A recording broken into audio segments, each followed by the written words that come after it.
దివి గారు, మీరు ఇండస్ట్రీలోకి వచ్చి ఆల్మోస్ట్ 7 years అయిపోయింది. సో మరి మీ రియల్ లైఫ్ లో గానీ ఈ ఇండస్ట్రీ ప్రయాణంలో గానీ అమ్మగారి పాత్ర ఎంత ఉంది? ముందుగా అందరు అమ్మలకి happy happy mother's day. And మనకి తెలుసు ఎంత ఇంపార్టెంట్ మదర్ మన లైఫ్ లో. అండ్ మా మమ్మీ కూడా నా లైఫ్ లో నాకు అంతే అంటే చాలా ఇంపార్టెంట్. అంటే everybody's mother is same. Happy mother's day to you. Thank you. If you are a mother, happy mother's day. Thank you. Yes I am. Super.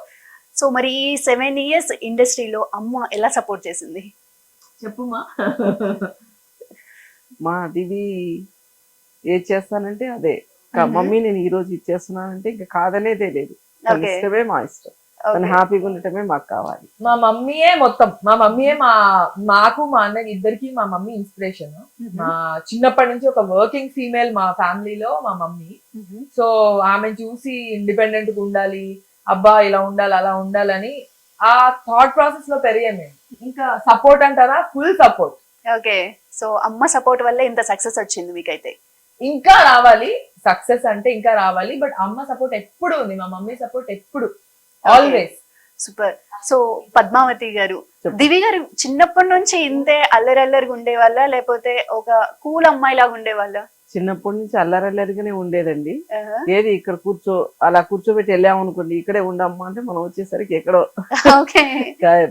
So మరి తను ఇండస్ట్రీలోకి వస్తది అని మీతో చెప్పినప్పుడు మీ ఫస్ట్ రియాక్షన్ ఏంటి అసలు? మాకు హ్యాపీ అండి. తను ఎలా అంటే మేము అలాగే, వాళ్ళ ఫాదర్ గాని నేను గాని ప్రతి ఒక్కటి తనకు సపోర్టే.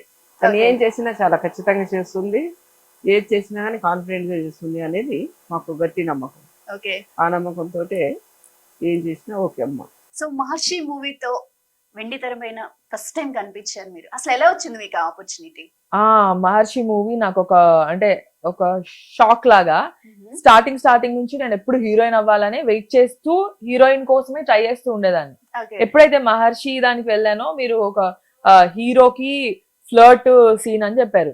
అయితే ఫ్లర్ట్ సీన్ అని చెప్తే ఓకే, చాలా మంది ఉంటారు ఫ్లర్ట్ నేను చెయ్యను, నేను హీరోయిన్ చేయాలనుకుంటున్నానంటే, లేదమ్మా నువ్వు మెల్లమెల్లగా ఒక్కొక్క స్టెప్ ఎదగాలి, మెల్లమెల్లగా రావాలి, అలా నాకు వంశీపాయపల్లి గారు చెప్పారు.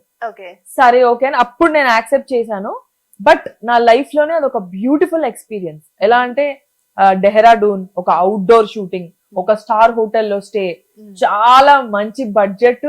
అంటే ఫస్ట్ టైం అంటే మంత్ కి ఇంతే ఫిక్స్డ్ శాలరీ కాకుండా ఒక మంచి అమౌంట్ వస్తుంది అని నాకు తెలిసిన టైం అది. అప్పటి నుంచి నాకు తెలిసి నాకు ఇంకా ఫిలిమ్స్ అంటే ఓకే, నువ్వు పర్ డే ఉంటుంది, సినిమాలో డిఫరెంట్ కైండ్ ఆఫ్ రెమ్యునరేషన్ కదా. అవును. అంటే ఎప్పుడు ఫర్ ఎవర్ మీరు కనిపిస్తూ ఉంటారు, మీరు మిమ్మల్ని అందరు గుర్తుపడతారు. అదొక సంథింగ్ నైస్, బ్యూటీ అంతే. It's nice to have it. అది అందరికి దొరకదు, దొరికినప్పుడు దాన్ని యూటిలైజ్ చేసుకోవాలి. అవును. సో